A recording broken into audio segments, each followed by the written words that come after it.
പുരുഷോത്തമൻ, ഉത്തമനായ പുരുഷൻ. നമുക്ക് നോക്കാം. ആദ്യം തന്നെ പ്രാർത്ഥനയോടുകൂടി തുടങ്ങാം. ഓം അജ്ഞാനതിമിരാന്ധസ്യ ജ്ഞാനാഞ്ജനശലാകയ ചക്ഷുരുന്മീലിതം യേന തസ്മൈ ശ്രീ ഗുരുവേ നമഃ. ശ്രീചൈതന്യമനോഭീഷ്ടം സ്ഥാപിതം യേന ഭൂതലേ സ്വയം ദദാതി സ്വപദാന്തികം. േഹം ശ്രീഗുരു ശ്രീയുതപദകമലം ശ്രീഗുരും വൈഷ്ണവാംശ ശ്രീരൂപം സാഗ്രജാതം സഹഗണ രഘുനാഥാന്വിതം ത്വം സജീവം സാവധൂതം പരിജനസഹിതം കൃഷ്ണ ചൈതന്യദേവം രാധാ കൃഷ്ണ പാദാൻ സഹഗണ ലളിതാ ശ്രീ വിശാഖാന്വിതാംശ ഹേ കൃഷ്ണ കരുണാ സിന്ധോ ദീനപദേ ഗോപേശ ഗോപികാ കാന്ത രാധാ കാന്ത നമോസ്തുതേ. തപ്ത കാഞ്ചന ഗൗരാംഗീ രാധേ വൃന്ദാവനേശ്വരി വൃഷഭാനുസുതേ ദേവി പ്രണമാമി ഹരിപ്രിയേ. വാഞ്ചാകൽപതരുഭ്യശ്ച കൃപാ സിന്ധുഭ്യ ഏവ ച പതിതാനാം പാവനേഭ്യോ വൈഷ്ണവേഭ്യോ നമോ നമഃ. നമോ വിഷ്ണുപാദായ കൃഷ്ണപൃഷ്ഠായ ഭൂതലേ ശ്രീമതേ ഭക്തിവേദാന്ത സ്വാമിനിധി നാമിനെ നമസ്തേ സരസ്വതേ ദേവേ ഗൗരവാണി പ്രചാരിണി നിർവിശേഷ ശൂന്യവാദി പാശ്ചാത്യ ദേശധാരിണി. जय श्री कृष्ण चैतन्य प्रभु नित्यानंद श्री अद्वैत गदाधर श्रीवासादि गौर भक्त वृंद.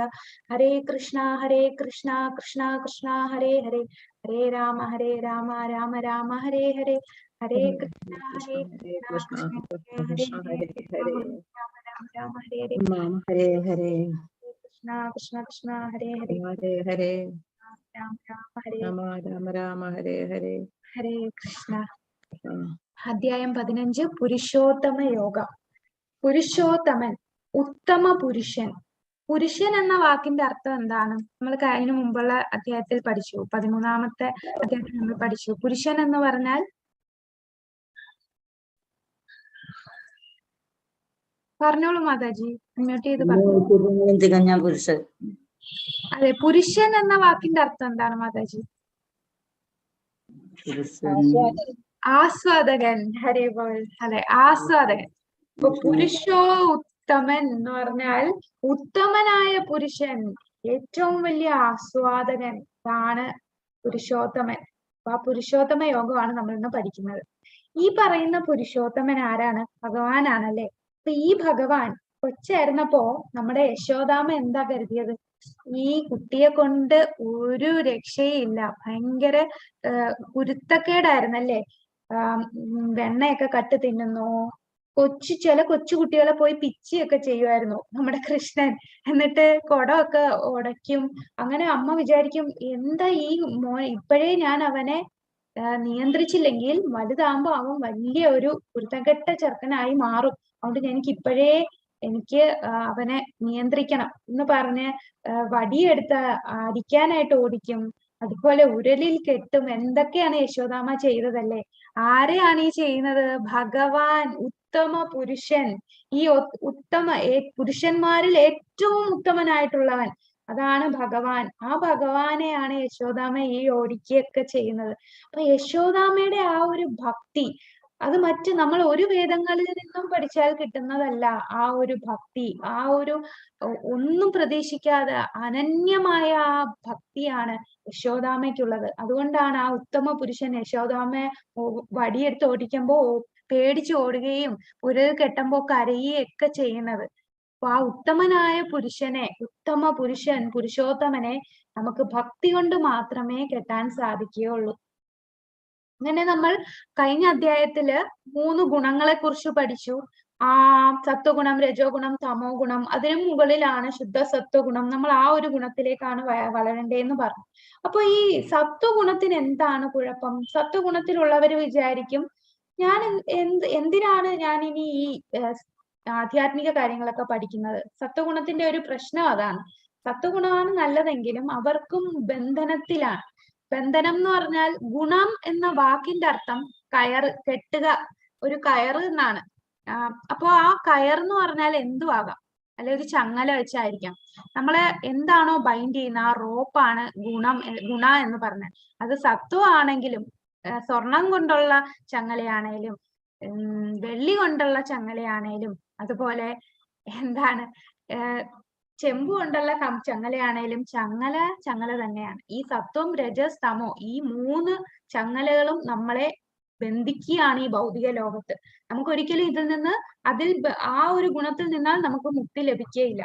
ഈ സത്വഗുണത്തിലുള്ള ആൾക്കാർക്ക് കൃഷ്ണാവബോധം സ്വീകരിക്കാൻ ഭയങ്കര പ്രയാസമാണ്. അവര് വിചാരിക്കുന്നത് ഞാൻ ഓൾറെഡി ഹാപ്പി ആണല്ലോ, ഞാൻ ആരെയും ദ്രോഹം ചെയ്യുന്നില്ല, എല്ലാവർക്കും നല്ലത് ചെയ്യുന്നു, നല്ല പ്രവർത്തികൾ ചെയ്യുന്നു, എല്ലാരെയും സഹായിക്കുന്നു, എനിക്ക് ആവശ്യത്തിന് ജ്ഞാനമുണ്ട്, ഈ ലോകത്തെ കുറിച്ചും എല്ലാം ജ്ഞാനമുണ്ട്. അപ്പൊ അവർക്ക് ഈ ഒരു സ്പിരിച്വലിൽ വരേണ്ട ആവശ്യം അവർക്ക് തോന്നുന്നില്ല. കാരണം എന്താണ്, അവർ ആ സ്വർണ്ണ ചങ്ങലയിൽ പെട്ടുകിടക്കുകയാണ്. അവര് വിചാരിക്കും ഞാൻ ഓൾറെഡി സന്തോഷത്തിലാണ്, എനിക്ക് ജ്ഞാനവുമുണ്ട്. അങ്ങനെ ഇരിക്കുന്ന ആ സത്വ രജസ് തമോ ഗുണത്തിലുള്ള ആൾക്കാരെ നമുക്ക് എങ്ങനെ ഈ കൃഷ്ണാബോധത്തിൽ കൊണ്ടുവരാം? ഒരേ ഒരു വഴിയേ ഉള്ളൂ. എന്ത് ചെയ്താലും, കഴിഞ്ഞ ചാപ്റ്ററിൽ കൃഷ്ണ പറയുന്നുണ്ട്, നമുക്ക് മുക്തി ലിബറേറ്റ് ചെയ്യണമെങ്കിൽ, ഭഗവാന്റെ അടുത്ത് എത്തണമെങ്കിൽ ഭഗവത് സേവനം ചെയ്താൽ മാത്രമേ, ഭക്തിയുത സേവനത്തോടു കൂടി മാത്രമേ നമുക്ക് ഭഗവാന്റെ അടുത്ത് എത്താൻ സാധിക്കുകയുള്ളൂ. അപ്പൊ എങ്ങനെയാണ് ഭക്തിയുത സേവനം ചെയ്യുക? നമ്മൾ ഭൗതികതയിൽ നിന്ന് മുക്തി ലഭിക്കണം. ഭൗതികതയുമായിട്ട് അറ്റാച്ച്ഡ് ആണെങ്കിൽ നമുക്കൊരിക്കലും ഭഗവാന്റെ അടുത്ത് ആ ഒരു ഭക്തിയുത സേവനം ചെയ്യാൻ സാധിക്കില്ല. അതുപോലെ ഭഗവാനോടുള്ള ആ ആസക്തി കൂടണം, ഭൗതികമായിട്ടുള്ളതിൽ അനാസക്തരാകണം. എന്നാൽ മാത്രമേ നമുക്ക് ഭക്തിയുത സേവനത്തേക്ക് ഉയരാൻ സാധിക്കുകയുള്ളൂ. ഈ പുരുഷോത്തമ യോഗത്തിൽ എന്താണ് ഈ ഒരു ഭൗതിക ലോകം എങ്ങനെയാണെന്നും ഭഗവാന്റെ ധാമം എങ്ങനെയാണെന്നും നമ്മളുടെ എല്ലാവരുടെയും ഹൃദയത്തിൽ ഭഗവാൻ എങ്ങനെ ഇരിക്കുന്നു, അതുപോലെ ഭഗവാൻ നമുക്ക് എന്തൊക്കെ തരുന്നു, ഇതില് അവസാനം നമ്മൾ എന്താണ് ചെയ്യേണ്ടതെന്നുള്ള ആ ജ്ഞാനമാണ് പുരുഷോത്തമ യോഗത്തിൽ തരുന്നത്. അപ്പൊ നമുക്ക് ആദ്യത്തെ ശ്ലോകത്തിലേക്ക് കടക്കാം. ശ്രീ ഭഗവാനുവാച ഊർധമൂലമധഃശാഖ മശ്വത്ഥം പ്രഹരവ്യയം ചന്ദാമസി യസ്യ പർണാനി യസ്തം വേദ സ വേദവേദ്. പരമദിവ്യോത്തമ പുരുഷൻ പറഞ്ഞു, വേരുകൾ മേൽപോട്ടും ശാഖകൾ കീഴ്പോട്ടുമായിട്ട് അക്ഷയമായൊരു അശ്വത്ഥമുണ്ട്. അതിന്റെ ഇലകളാണ് വേദമന്ത്രങ്ങൾ. ഈ വൃക്ഷം എന്തെന്നറിയുന്നതത്രേ വേദജ്ഞൻ. അപ്പൊ ഇവിടെ ഭഗവാൻ ഒരു അശ്വത്ഥം എന്ന് ഉദ്ദേശിക്കുന്ന ഒരു അരയാലിനെയാണ് പറയുന്നത്. വേരുകൾ മുകളിലും ശാഖകൾ താഴോട്ടും. നമ്മൾ സാധാരണ ഒരു മരം എന്ന് പറയുമ്പോൾ അതിന്റെ ശാഖകളും ഇലകളും എല്ലാം മുകളിലും വേര് താഴോട്ടുമാണ്. എന്നാൽ ഭഗവാൻ ഇവിടെ പറയുന്നത് വേരുകൾ മുകളിലോട്ടും ശാഖകൾ കീഴ്പോട്ടുമായിട്ട് ഒരു അരയാലുണ്ട്. അതിന്റെ ഇലകൾ വേദമന്ത്രങ്ങൾ. ഈ വൃക്ഷം എന്താണെന്ന് അറിയുന്നവനാണ് വേദജ്ഞൻ. അപ്പൊ ഈ വൃക്ഷം എന്താണ് ഉദ്ദേശിക്കുന്നത്? ഈ വൃക്ഷം എന്ന് പറയുന്നത് നമ്മുടെ ഭൗതികമായിട്ടുള്ള ഭൗതിക ലോകത്തെയാണ് ഉദ്ദേശിക്കുന്നത്. ഈ വൃക്ഷത്തിന്റെ വേര് മുകളിലാണ്. വേര് എന്ന് പറഞ്ഞാൽ ആ വേര് ആധ്യാത്മിക ലോകത്തിൽ നിന്ന് തുടങ്ങുകയാണ്. 2 ലോകം ഉണ്ടെന്ന് നമ്മൾ പഠിച്ചു, ആധ്യാത്മിക ലോകവും ഭൗതിക ലോകവും. ഈ പ്രപഞ്ചത്തില് 4ൽ 3 ഭാഗവും 3/4 ആധ്യാത്മിക ലോകമാണ്. 4ൽ 1 ഭാഗം മാത്രമേ ഉള്ളൂ ഈ ഭൗതിക ലോകം. ഈ ഭൗതിക ലോകത്തില് ഭഗവാൻ ഒരു അശ്വത്ഥത്തെയാണ് ഉപമിച്ചിരിക്കുന്നത്. വേരുകൾ മുകളിലോട്ടും ശാഖകൾ താഴോട്ടുമുള്ള ഒരു banyan tree, upside down banyan tree എന്നാണ് പറയുന്നത്. അതായത് ഒരു അരയാൽ. എവിടെയാണ് നമ്മൾ ഇങ്ങനെ ഒരു വൃക്ഷത്തെ നമ്മൾ എവിടെയെങ്കിലും കണ്ടിട്ടുണ്ടോ? വേര് മുകളിലും ശാഖ താഴെയും നമുക്ക് എവിടെയെങ്കിലും കാണാൻ സാധിച്ചിട്ടുണ്ടോ? ഇങ്ങനെ ഒരു വെള്ളത്തിൽ കാണാൻ പറ്റും. അതെ, വെള്ളത്തില് റിഫ്ലക്ഷൻ വരും അല്ലേ? ഒരു നദിയുടെ കരയിലുള്ള ഒരു വൃക്ഷം നമ്മൾ നദിയിൽ നോക്കുമ്പോ എന്താ കാണുക? ആ വെള്ളത്തില് അത് വേര് മുകളിലും ശാഖകൾ താഴെയായിട്ട് നമുക്ക് കാണാം. അതേപോലെ ഉള്ള ഒരു അരയാൽ. എന്തുകൊണ്ടാണ് ഭഗവാൻ അരയാലിനെ തന്നെ ഉപമിച്ചിരിക്കുന്നത്? കാരണം നമുക്കറിയാം, ആൽമരത്തിന്റെ വേര് അങ്ങ് കിലോമീറ്റർ കണക്ക് നീണ്ട് അതിനൊരു എവിടെയാണ് ആ വേരെന്ന് നമുക്ക് അവസാനിക്കുന്നതെന്ന് കണ്ടുപിടിക്കാൻ പറ്റില്ല. എത്ര കിലോമീറ്റർ കണക്ക് വേണമെങ്കിലും അത്രയും പിടിച്ചിരിക്കുമല്ലേ അതിന്റെ വേര്. അതുപോലെയാണ് നമ്മളെ ഭൗതിക ലോകം. ഈ ഒരു മരത്തിന്റെ വേരുകൾ എവിടെ തുടങ്ങി ഇത് എവിടെ അവസാനിക്കുന്നു എന്നൊരു അന്ത്യമില്ലാതിരിക്കുകയാണ്. ഈ മരത്തിൽ എന്തൊക്കെയുണ്ട്? ഇലകളുണ്ട്, ശാഖകളുണ്ട്, പൂക്കളുണ്ട്, കായ്കളുണ്ട്, അതുപോലെ അങ്ങനെ കുറെ സാധനങ്ങളുണ്ടല്ലേ. നമ്മളെ ഈ ഒരു മരത്തിന്റെ വേരെന്ന് പറഞ്ഞാൽ ഒരു വേരിങ്ങനെ ബ്രാഞ്ച് ആയിട്ട് പോവുകയാണ്. അതില് ഇലകൾ എന്ന് പറയുന്നത് വേദങ്ങളാണെന്നാണ് പറയുന്നത്. ഭഗവാൻ പറയുന്നു ഇലകളാണ് വേദമന്ത്രങ്ങൾ. ചെറിയ ജ്ഞാനം, വേദത്തിന്റെ ചെറിയ ജ്ഞാനം. ഈ വേദത്തിന്റെ ചെറിയ ജ്ഞാനം കിട്ടിയെന്ന് പറഞ്ഞ് നമുക്ക് ഈ ഒരു ഭൗതിക ലോകത്തിൽ നിന്ന് രക്ഷപ്പെടാൻ സാധിക്കുമോ? ഇല്ല, നമുക്ക് രക്ഷപ്പെടാൻ സാധിക്കില്ല. വേദം അറിഞ്ഞു എന്ന് പറഞ്ഞ് നമുക്ക് രക്ഷപ്പെടാൻ സാധിക്കില്ല. ഇനി ഇതിനകത്തുള്ള ശാഖകൾ, ഈ ഒരു ശാഖയല്ല, ഈ എന്താണ് ഈ അതെ, ഇതിന്റെ ശാഖ എന്ന് പറയുന്നത് അനേകം ഗ്രഹങ്ങളെയാണ് ഉപമിച്ചിരിക്കുന്നത്. ഓരോ ശാഖകൾ, മുകളിൽ ശാഖകൾ കാണും, താഴെ ശാഖ കാണും, അതുപോലെ ഓരോ സ്ഥലത്തും ഓരോ താഴോട്ട് കാണും, നടുക്ക് കാണും, മുകളിൽ കാണും. ഈ ഓരോ ശാഖകളെയും ഭഗവാൻ ഇവിടെ നമ്മളുടെ ഓരോ ഗ്രഹങ്ങളെയാണ്. ഇപ്പൊ മുകളിലത്തെ ഗ്രഹം നമ്മൾ പറഞ്ഞു, ഒരു ബ്രഹ്മാണ്ടം എന്ന് പറയുമ്പോൾ 14 ലോകങ്ങളുണ്ട്. അതിൽ മുകളിലത്തെ ഏറ്റവും മുകളിൽ ആരാണ് താമസിക്കുക? ഏറ്റവും മുകളിലത്തെ ലോകത്തില് ഏറ്റവും ബ്രഹ്മാവ്. അതാണ് ഇവിടെ കാണിച്ചിരിക്കുന്നത്. കണ്ടോ, നമ്മളുടെ ആ വേരിന്റെ ഏറ്റവും മുകളില് ബ്രഹ്മാവ് ഇരിക്കുന്നു. ആ ബ്രഹ്മാവും ഈ ഭൗതികതയിൽ പെട്ടിരിക്കുകയാണ്. ഭൗതിക ലോകത്താണ് ബ്രഹ്മാവ് സ്ഥിതി ചെയ്യുന്നത്. അവിടെ ബ്രഹ്മാവ്, അതിന്റെ താഴെ ദേവന്മാരുടെ ലോകം കാണും. നടുക്കായിരിക്കും നമ്മൾ മനുഷ്യരുടെ ലോകം. പിന്നെ താഴോട്ട് താഴെയുള്ള ലോകങ്ങൾ, താഴെയുള്ള ജീവജാലങ്ങളൊക്കെ ആയിരിക്കും. സർപ്പത്തിന്റെ ലോകങ്ങൾ കാണും. അതുപോലെ ഓരോ ലോവർ അനിമൽസ്. അങ്ങനെ ഈ ശാഖകൾ എന്ന് പറഞ്ഞാൽ അനേകം ഗ്രഹങ്ങളാണ്. അതിൽ ബ്രഹ്മാവിലാണ് ഇരിപ്പിടമാണ് അവിടെ തുടങ്ങുക. ഇതിനെ നമുക്ക് എവിടെ അവസാനിക്കും എന്ന് മനസ്സിലാവത്തില്ല. ഭക്തിയോഗത്തിന്റെ മഹാത്മ്യത്തെ പറ്റി പ്രതിപാദിച്ച് നമ്മൾ കേൾക്കുമ്പോൾ വേദങ്ങളെ കുറിച്ച് എന്ത് പറയുന്നു എന്ന് ചിലപ്പോൾ ചോദിക്കും. അപ്പൊ ഈ വേദങ്ങളെ കുറിച്ച് ഭഗവാൻ കൂടുതൽ പറയുകയാണ്. ഈ വേദം എന്ന് പറയുന്നത് എന്താണ്? ഈ മരത്തിന്റെ ഓരോ ഇലകളാണ്. ആ വേദം അറിഞ്ഞിട്ട് കാര്യമുണ്ടോ? ഈ ഇലകൾ മാത്രം അറിഞ്ഞാൽ കാര്യമുണ്ടോ? ഇലകൾ മാത്രം അറിഞ്ഞാൽ നമുക്ക് ആ ചെറിയ വേദത്തിന്റെ ജ്ഞാനം കൊണ്ട് നമുക്ക് ഒരിക്കലും ഭൗതികതയിൽ നിന്ന് മുക്തി നേടാൻ സാധിക്കില്ല. നമ്മളെല്ലാരും ഈ മോളിൽ കാണിച്ചിരിക്കുന്ന പിക്ചറിലുണ്ടല്ലോ, ഇതാണ് നമ്മളുടെ ആധ്യാത്മിക ലോകം. അതിൽ ഏറ്റവും മുകളിലുള്ളതാണ് ഗോലോക വൃന്ദാവനം. ആ ഗോലോക വൃന്ദാവനത്തിലാണ് ഭഗവാൻ കൃഷ്ണനും രാധാറാണിയും ഉള്ളത്. ആ ഗോലോക വൃന്ദാവനത്തിൽ ഉണ്ടായിരുന്ന നമ്മൾ ഓരോ ആത്മാവും ഭഗവാനിൽ നിന്ന് മാറി താമസിക്കണം, ഭഗവാൻ ഇല്ലാതെ എനിക്ക് സ്വന്തമായി ആസ്വദിക്കണം എന്നുള്ള ചിന്ത കാരണം നമ്മൾ ഈ ഒരു ഭൗതികതയിൽ വന്നു. ആ ആഗ്രഹം, ഈ എഴുതിയിരിക്കുന്നതാണ് ഡിസയർ. ഈ ആഗ്രഹം കാരണമാണ് നമുക്ക് അവിടെ നിന്ന് ഈ ഭൗതികയിൽ വന്ന് പെട്ടുപോയത്. ഇവിടെ പെട്ടു കഴിഞ്ഞപ്പോഴോ നമ്മൾ ഇതാണ് നല്ല സുഖമുള്ള ലോകമെന്ന് എന്ന ആ ഒരു മായയിൽപ്പെട്ട് ഇവിടെ താമസിക്കുകയാണ് ചെയ്യുന്നത്. ഭക്തിയോഗത്തിന്റെ മാഹാത്മ്യത്തെ പറ്റി പ്രതിപാദിച്ചു കേട്ട ഒരാൾ അപ്പോൾ വേദങ്ങളെ കുറിച്ച് എന്ത് പറയുന്നു എന്ന് ചോദിച്ചേക്കാം. വേദ പഠനത്തിന്റെ ഉദ്ദേശം കൃഷ്ണനെ പറ്റി അറിയുകയാണെന്ന് ഈ അധ്യായത്തിൽ പറയുന്നു. കൃഷ്ണാവബോധത്തോടെ ഭക്തിയുത സേവനത്തിൽ ഏർപ്പെടുന്നത് കൊണ്ട് തന്നെ ഒരാൾ വേദജ്ഞനാകും. അപ്പൊ എങ്ങനെ നമ്മൾ ഈ ഒരു മരത്തിൽപ്പെട്ടു? ഈ മരത്തിന്റെ എക്സ്പ്ലനേഷൻ ഇനിയും ഭഗവാൻ പറയുന്നുണ്ട്. ഇവിടെ ഒരു തുടക്കം എന്താണ് ഈ ഒരു ചാപ്റ്ററിൽ നമ്മൾ പഠിക്കുന്നത്? വേദങ്ങൾ പഠിച്ചിട്ട് എന്ത് കാര്യം എന്നുള്ളതാണ് പഠിക്കുന്നത്. ഒത്തിരി പേര് പല പല വേദങ്ങൾ പഠിക്കും. ഋഗ്വേദം, സാമവേദം, അഥർവവേദം എല്ലാം പഠിക്കും. പക്ഷെ അവർ ആ വേദം പഠിക്കുന്നതിന്റെ പ്രയോജനം എന്താണെന്ന് മനസ്സിലാക്കുന്നില്ല. അതിനെക്കുറിച്ച് ഈ അധ്യായത്തിൽ ഇനി വരുന്ന ശ്ലോകങ്ങളിൽ പ്രതിപാദിക്കുന്നുണ്ട്. ഭക്തിയുത സേവനത്തിന്റെ ഇമ്പോർട്ടൻസ് എല്ലാം പറയുന്നുണ്ട്. അപ്പൊ ഇവിടെ നമ്മൾ ഒരു വെള്ളത്തില് ആ ഒരു മരത്തിന്റെ റിഫ്ലക്ഷൻ കാണാം. വേരുകൾ മുകളിലോട്ടും അതിന്റെ ഇലകൾ താഴോട്ടുമായിട്ട് കാണാം. അദക്ഷോർധ്വം പ്രസൃതാസ്തസ്യ ഗുണശാഖാ ഗുണപ്രവൃദ്ധാ വിഷയ പ്രവാല അതശ്ച മൂലാന്യനുസന്ധതാനി കർമാനുബന്ധിനി മനുഷ്യലോകെ. ഈ വൃക്ഷത്തിന്റെ ശാഖകൾ ഭൗതിക പ്രകൃതിയുടെ ത്രിഗുണങ്ങളാൽ പോഷിക്കപ്പെട്ട് താഴോട്ട് മേലോട്ടും പടർന്നു കിടക്കുന്നു. ഒരു മരം വളരുമ്പോ നമ്മൾ എന്താ ചെയ്യുന്ന? ആ ഒരു ചെടിക്ക് എന്ത് ചെയ്യും? വെള്ളം ഒഴിച്ചാണ് അതിനെ പോഷിപ്പിക്കുന്നത്. അതുപോലെ ഇപ്പോൾ പറഞ്ഞ ഈ അരയാൽ, നമ്മൾ ഈ ഭൗതിക ലോകത്തിന്റെ ശാഖകൾ എങ്ങനെയാണ് പോഷിപ്പിക്കുന്നത്? ത്രിഗുണങ്ങളാൽ പോഷിപ്പിക്കപ്പെട്ടാണ്. ആ ത്രിഗുണങ്ങളുടെ ഇൻഫ്ലുവൻസ് കാരണം അത് മേൽപോട്ടും താഴോട്ടും പടർന്നു കിടക്കുന്നു. അപ്പോൾ മുകളിലോട്ട് സത്വഗുണത്തിന്റെ ഇൻഫ്ലുവൻസ് കൂടുതലാണെങ്കിൽ മുകളിലോട്ടായിരിക്കും ഇതിന്റെ ശാഖകൾ. അവിടെയാണ് ദേവന്മാരെയൊക്കെ കാണാൻ സാധിക്കുക. ഇനി രജോ ഗുണമാണെന്നുണ്ടെങ്കിൽ നടുക്ക് മനുഷ്യരെ നമുക്ക് കാണാം.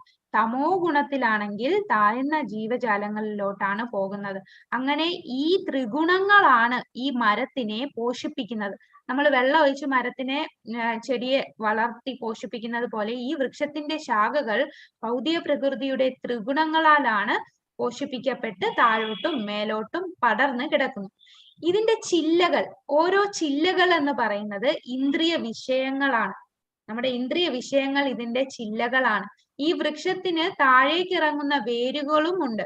ഇവ മനുഷ്യ സമുദായത്തിന്റെ ഫലോദിഷ്ട കർമ്മങ്ങളോട് ബന്ധപ്പെട്ടവയത്രേ. അപ്പൊ താഴോട്ടുള്ള വേരുകൾ എന്ന് പറഞ്ഞാൽ ഫലോദിഷ്ട കർമ്മം, നമ്മൾ ഓരോ ഫലം ഉദ്ദേശിച്ച് കർമ്മം ചെയ്യുന്ന അനുസരിച്ച് അത് താഴോട്ട് പോകുന്നു. അതുപോലെ ഇതിന്റെ ചില്ലകൾ എന്ന് പറയുന്ന ഇന്ദ്രിയ വിഷയങ്ങളാണ്. ഇനി ഈ മരത്തിന് കായ്കൾ കാണും, ഫ്രൂട്ട് കാണും. ആ ഫ്രൂട്ട് എന്ന് പറയുന്നത് ധർമ്മ, അർത്ഥ, ധർമ്മ, കാമ, മോക്ഷ, ഇതൊക്കെയാണ് ഇതിന്റെ കായ്കൾ. എല്ലായിടത്തും ഇതിന്റെ വേരുകൾ ഇങ്ങനെ വ്യാപരിച്ചിരിക്കുകയാണ്.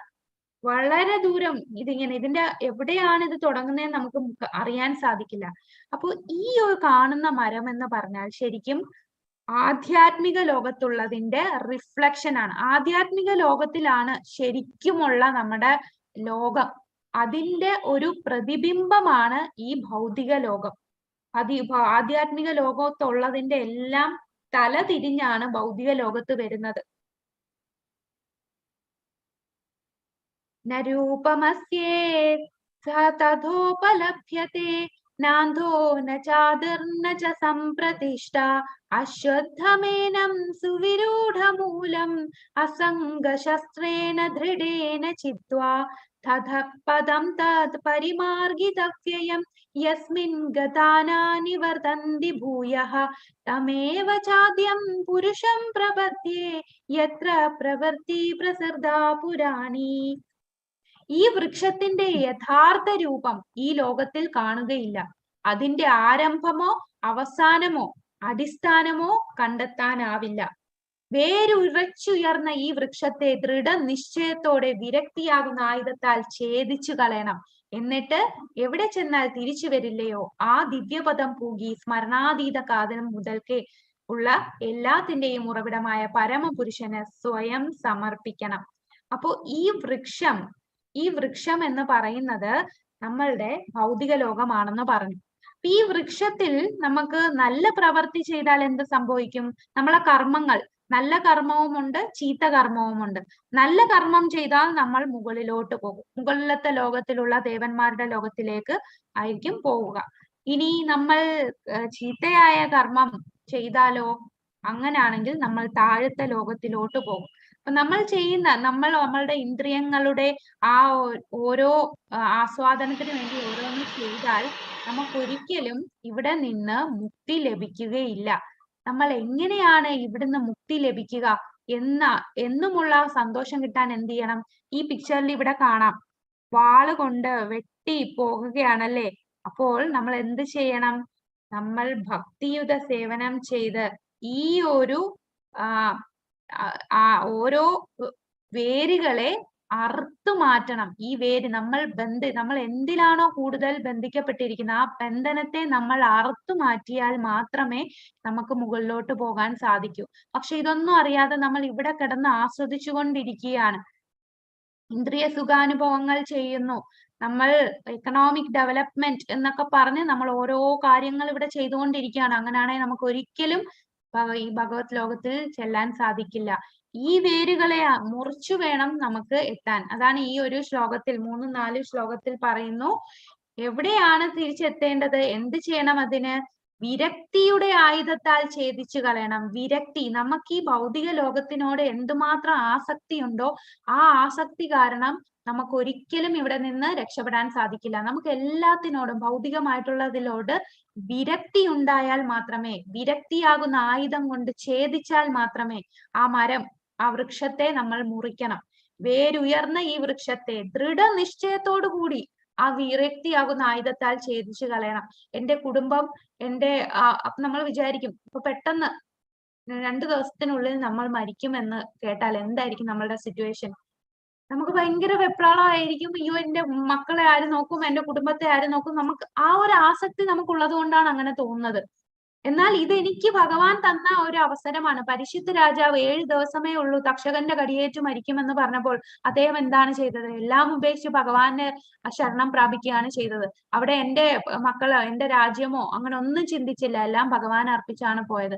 അതേപോലെ ദൃഢനിശ്ചയത്തോടുകൂടി വിരക്തിയാകുന്ന ആയുധത്താൽ ഛേദിച്ചു കളയണം ഈ വേരൂന്നിയ ഭൗതികമായിട്ടുള്ള ഈ വൃക്ഷത്തെ. എന്നിട്ട് നമ്മൾ എവിടെ ചെല്ലും? ഈ വെട്ടിക്കളഞ്ഞാൽ, ഈ വിരക്തി കൊണ്ട് ഈ ഭൗതികമായിട്ടുള്ള കാര്യങ്ങളെ ആ ദൃഢനിശ്ചയത്തോടു കൂടി ഛേദിച്ചാൽ എവിടെ എത്താം? ഒരിക്കലും തിരിച്ചു വരാത്ത ആ ഭഗവത് ധാമത്തിലേക്ക് നമുക്ക് എത്തിച്ചേരാൻ സാധിക്കും. അതാണ് എവിടെ ചെന്നാൽ തിരിച്ചു വരില്ലയോ ആ ദിവ്യപദം പൂകി സ്മരണാതീത കാലം മുതൽക്കുള്ള എല്ലാത്തിന്റെ ഉറവിടമായ പരമപുരുഷന് സ്വയം സമർപ്പിക്കണം. അപ്പൊ നമ്മൾ വിചാരിക്കും ഇതിന്റെ തുടക്കം എവിടെയാണ്? നമുക്ക് അച്ഛനുണ്ട്, അച്ഛന് വേറൊരു അച്ഛനുണ്ട്, ആ അച്ഛനൊരു അച്ഛനുണ്ട്, അങ്ങനെ അങ്ങനെ പോകുമ്പോ എവിടെ ചെന്നാണ് എത്തുക? നമ്മുടെ ഫസ്റ്റ് പിതാവ് ആരായിട്ട് എത്തും? ഭഗവാൻ. ഭഗവാൻ എത്തുന്നതിന് മുമ്പ് ഈ ഭൗതിക ലോകത്തെ എവിടുന്നാണ് എല്ലാ ക്രിയേഷൻ ഉണ്ടാവുക? ബ്രഹ്മാവ് അല്ലെ? ബ്രഹ്മാവാണ് ഈ ഭൗതിക ലോകത്തില് ആദ്യം ഉണ്ടായത്. ആദ്യത്തെ ജീവാത്മാവാണ് ബ്രഹ്മാവ്. ആ ബ്രഹ്മാവിൽ നിന്നാണ് ബാക്കി എല്ലാ ക്രിയേഷനും ഉണ്ടാകുന്നത്. അപ്പൊ നമ്മളിങ്ങനെ നോക്കി നോക്കി വരുമ്പോ ബ്രഹ്മാവ് വരെ എത്തും. പിന്നെ ആ ബ്രഹ്മാവ് എങ്ങനെയാണ് ഉണ്ടായത്? ഗർഭോദകശായി വിഷ്ണുവിന്റെ നാഭിയിൽ നിന്നുമാണ് ബ്രഹ്മാവ് ഉണ്ടായത്. ഈ വിഷ്ണു തത്വം എല്ലാം ഭഗവാനിൽ നിന്നാണ് ഉണ്ടായത്. അപ്പൊ ആ ഭഗവാനിലാണ് അവസാനം നമ്മൾ എത്തിച്ചേരുക. അപ്പൊ നമുക്ക് ഭഗവാനിലാണ് എത്തിച്ചേരണ്ടേന്നുള്ള അറിവ് എങ്ങനെ എത്തും? എങ്ങനെ കിട്ടും? ഭഗവത് ജ്ഞാനമുള്ള ഒരാളിൽ നിന്ന് അവരുമായിട്ട് സമ്പർക്കം ചെയ്ത് നമ്മൾ ഭഗവാനെ കുറിച്ച് അറിയുക. എന്നാൽ മാത്രമേ നമുക്ക് വിരക്തിയുടെ വാളുകൊണ്ട് ഈ ഓരോ ശാഖകളെ മുറിച്ചു കളഞ്ഞ് നമുക്ക് പോകാൻ സാധിക്കൂ. ഈ ഒരു ജ്ഞാനം ഇല്ല എന്നുണ്ടെങ്കിൽ നമുക്ക് ഒരിക്കലും നമ്മളുടെ ആ ഒരു അറ്റാച്ച്മെന്റിൽ നിന്ന് മാറില്ല. നമുക്ക് എപ്പോഴും ആ കുടുംബത്തോടും നമ്മളുടെ ആ വീട്, നമ്മളുടെ സാഹചര്യം എല്ലാത്തിനും നമുക്കൊരു ആസക്തി ഉണ്ടായിരിക്കും. നമുക്ക് അതിനെ വിട്ടുപോകാൻ ഭയങ്കര പ്രയാസമായിരിക്കും. പക്ഷേ ഭഗവത് ജ്ഞാനമുള്ള ഒരാളിൽ നിന്ന് നമ്മൾ ഭഗവാനെ കുറിച്ച് അറിഞ്ഞ് നമ്മൾ ഇവിടെ ഉള്ളവരല്ല, നമ്മളെല്ലാം ഭഗവത് ധാമത്തിൽ നിന്ന് വന്നതാണെന്ന് നമുക്ക് ആ ജ്ഞാനം കിട്ടിയാൽ മാത്രമേ, നമ്മളുടെ എല്ലാവരുടെയും ഒറിജിൻ ആ ഭഗവാനിൽ നിന്നാണ് ഉണ്ടായതെന്ന് അറിഞ്ഞാൽ മാത്രമേ നമുക്ക് എന്ത് ചെയ്യാൻ സാധിക്കൂ? ഈ വിരക്തിയാകുന്ന ആയുധം കൊണ്ട് ദൃഢനിശ്ചയത്തോടു കൂടി ഈ വൃക്ഷത്തെ ഛേദിച്ചു കളയാൻ സാധിക്കൂ. ഈ ആസക്തിയെല്ലാം ഛേദിച്ചു കളഞ്ഞ് നമുക്ക് വിരക്തി ഉണ്ടാവുകയുള്ളൂ. അങ്ങനെ ആ ദിവ്യപദം പോകും. ആ ദിവ്യപദത്തിൽ ആരാണ് ഇരിക്കുക? ഭഗവാൻ. ആ ഭഗവാനാണ് എല്ലാറ്റിന്റെയും ഉറവിടം, പരമപുരുഷനാണ്. ആ പരമപുരുഷനാണ് നമ്മൾ സ്വയം സമർപ്പിക്കേണ്ടത്. ഞാൻ എന്റെ പിതാവിന്റെ പുത്രൻ, പിതാവ് ഇന്നയാളുടെ പുത്രൻ എന്നിങ്ങനെ ആരാഞ്ഞു പോയാൽ ഒടുവിൽ ബ്രഹ്മാവിലെത്തും. ബ്രഹ്മാവിന് പിറവി കൊടുത്ത ഗർഭോദകശായി വിഷ്ണുവിലും എത്താം, പിന്നെ ശ്രീ ഭഗവാനിലും. ഇവിടെ അന്വേഷണം അവസാനിക്കും. അപ്പൊ അന്വേഷണം അവസാനം എവിടെ എത്തുകയാണ്? ഭഗവാനിൽ എത്തുകയാണ്. ഭഗവത് ജ്ഞാനമുള്ള സഹവാസം കൊണ്ട് ഉള്ളവരുടെ സഹവാസം കൊണ്ട് വേണം ഈ വൃക്ഷത്തിന്റെ ആരംഭമാകുന്ന പരമദിവ്യോത്തമ പുരുഷനെ ആരാഞ്ഞറിയാൻ. അതറിഞ്ഞ ഒരാൾക്ക് ഈ മായികമായ നിഴലിനോട് ആസക്തി ഉണ്ടാകില്ല. അത് അറിഞ്ഞാൽ മാത്രമേ, നമുക്ക് ഈ അറിവില്ല എന്നുണ്ടെങ്കിൽ നമുക്ക് ഇതിൽ ആസക്തരായിരിക്കും. ആസക്തി ഉണ്ടാകാതിരിക്കണമെങ്കിൽ ആ പരമദിവ്യോത്തമ പുരുഷനെ നമ്മൾ അറിയണം. അത് എവിടെ നിന്നറിയണം? ഭഗവത് ജ്ഞാനമുള്ളവരുമായിട്ട് സഹവാസത്തിലൂടെ, അവരുമായിട്ട് അസോസിയേറ്റ് ചെയ്താലേ നമുക്കത് അറിയാൻ സാധിക്കും. അങ്ങനെ ജ്ഞാനം കൊണ്ട് ഈ മായാവൃക്ഷത്തോടുള്ള ബന്ധനം അറുത്ത് യഥാർത്ഥ വൃക്ഷത്തിൽ സ്ഥിതി ചെയ്യുവാൻ കഴിയും. യഥാർത്ഥ വൃക്ഷം എവിടെയാണ്? അങ്ങ് ഭഗവത് ലോകമായ ആധ്യാത്മിക ലോകം, ഗോലോക വൃന്ദാവനം, അവിടെയാണ് ശരിക്കുമുള്ള ഭഗവാന്റെ ലോകം. നിർമാനമോഹാജിത സംഗദോഷ ആധ്യാത്മ നിത്യാവിനിവർത്ത കാമ ദ്വന്ദ്വൈർവിമുക്ത സുഖദുഃഖ സഞ്ജേർ ഗച്ഛന്ത്യമൂഢാ പദമവ്യയം തത്. ഇനി ഇവിടെ ഭഗവാൻ പറയുന്നത് നമുക്ക് എന്ത് യോഗ്യത വേണം? ഇത് ഈ ഒരു ഭൗതികതയെ മുറിച്ചു മാറ്റാൻ നമുക്ക് അതിൽ നിന്ന് വിരക്തിയുടെ വാളാൽ മുറിക്കണമെന്ന് പറഞ്ഞില്ലേ? അതിന് എന്തൊക്കെ യോഗ്യതയാണ് നമുക്ക് വേണ്ടത് എന്നാണ് ഈ ശ്ലോകത്തിൽ ഭഗവാൻ പറയുന്നത്. മിഥ്യാഭിമാനം, മായാമോഹം, ദുസ്സംസർഗം എന്നീ ദോഷങ്ങൾ ഒഴിഞ്ഞ് ഭൗതിക തൃഷ്ണയിൽ പെടാതെ സനാതന തത്വത്തെ അറിഞ്ഞ് സുഖദുഃഖാദികളായ ദ്വന്ദ്വത്തിൽ നിന്നും മോചിതരായി വിഭ്രാന്തരാകാതെ പരമപുരുഷന് സ്വയം സമർപ്പിക്കുന്നത് എങ്ങനെയെന്ന് അറിയാവുന്നവർ പരമമായ ശാശ്വത സാമ്രാജ്യം പ്രാപിക്കും. അപ്പൊ ഈ ക്വാളിഫിക്കേഷൻ ഉണ്ടെങ്കിലേ നമുക്ക് ആ സാമ്രാജ്യം പ്രാപിക്കാൻ സാധിക്കും. ഒന്ന് മിഥ്യാഭിമാനം. മിഥ്യാഭിമാനം എന്ന് പറഞ്ഞാൽ ഫോൾസ് പ്രസ്റ്റീജ്. അതായത് എന്തേലും ഒരു കാര്യം ചെയ്താൽ ഇത് എന്റെ കഴിവ് കൊണ്ട് ഞാൻ ഇത് ചെയ്തു, എന്റെ ബുദ്ധിശക്തി കൊണ്ട് എനിക്കിത് കിട്ടി, എന്തിലേലും ഫസ്റ്റ് കിട്ടിയാൽ അത് എന്റെ ബുദ്ധി, അതുകൊണ്ട് എല്ലാം ഞാനാണ് ചെയ്യുന്നത് എന്നുള്ള തോന്നൽ, അതാണ് മിഥ്യാഭിമാനം. മായാമോഹം, എല്ലാം എന്റെയാണ് എന്നുള്ള ഭാവമാണ് മായാമോഹം. ദുസംസർഗം. ദുസർഗം എന്ന് പറഞ്ഞാൽ ഭക്തരല്ലാത്തവരുമായിട്ട് നമ്മൾ കൂടുതൽ സംസർഗം ചെയ്യുക. നമ്മളെ ഒരു ഫ്രണ്ട്ഷിപ്പ് സർക്കിൾ എന്ന് പറയുന്നത് ഭക്തരല്ലാതെ മെറ്റീരിയലിസ്റ്റിക് ആയിട്ടുള്ള ആൾക്കാരാണെന്നുണ്ടെങ്കിൽ എന്താ സംഭവിക്കുക? നമ്മൾ അവരുമായിട്ട് ഇൻഫ്ലുവൻസ്ഡ് ആയി നമുക്ക് കൂടുതൽ ഭക്തിയിൽ ഉയരാൻ സാധിക്കില്ല. എന്ന് പറഞ്ഞാൽ അവരുടെ അടുത്ത് മിണ്ടാതിരിക്കണം എന്നല്ല, എല്ലാരുമായിട്ട് നമുക്ക് സംസാരിക്കാം. പക്ഷെ അവരുടെ ചില സംസാര രീതി നമുക്ക് ഉൾക്കൊള്ളാൻ കഴിയാത്ത കാര്യങ്ങൾ പറയും. നമ്മൾ അത് ന്യൂട്രൽ ആയിട്ട് നിൽക്കുക. അധികം അവരുടെ കൂടെ ചെലവഴിക്കാതെ കൂടുതൽ സമയം നമ്മൾ ഭക്തിയുടെ കാര്യങ്ങൾക്ക് ചെയ്യുക. അതാണ് ദുസ്സർഗം എന്ന് ഉദ്ദേശിച്ച ആരോടും. കാരണം നമ്മുടെ ഈ ലോകത്ത് കൂടുതലും ഭൗതികവാദികളാണ് കൂടുതലും ഉള്ളത്. 90% ആൾക്കാരും ഭൗതിക ലോകത്തിൽ അടിമപ്പെട്ടിരിക്കുന്ന ആൾക്കാരാണ്. അപ്പൊ അവരുമായിട്ട് ഒന്നും മിണ്ടാതെ ജീവിക്കാൻ നമുക്ക് സാധ്യമല്ല. അവരുമായിട്ടും നല്ല രീതിയിൽ സംസർഗം എന്നുവെച്ചാൽ സംസാരിക്കാം. അപ്പൊ അവര് നമ്മളുടെ മാറ്റം കണ്ടിട്ട് അവരും പയ്യെ മാറണം. അവര് വന്ന് നമ്മളടുത്ത് ചോദിക്കും, എന്താ ഇപ്പം നല്ല മാറ്റം ഉണ്ടല്ലോ, എന്താണ് ചെയ്യുന്നത് എന്ന് അവർക്ക് തന്നെ തോന്നി അവര് നമ്മളിൽ ഇൻഫ്ലുവൻസ് ആയിട്ട് തരണം. അതാണ് നമ്മൾ ചെയ്യേണ്ടത്. അപ്പം മിഥ്യാഭിമാനം എന്ന് പറഞ്ഞാൽ ഞാനാണെല്ലാം ചെയ്തത് എന്നുള്ള ആ ഒരു അഭിമാനം. മായാമോഹം, എല്ലാം എന്റെയാണെന്നുള്ള ഭാവം. ദുസംസർഗം, ഭക്തരല്ലാത്തവരുമായിട്ടുള്ള സംസർഗം.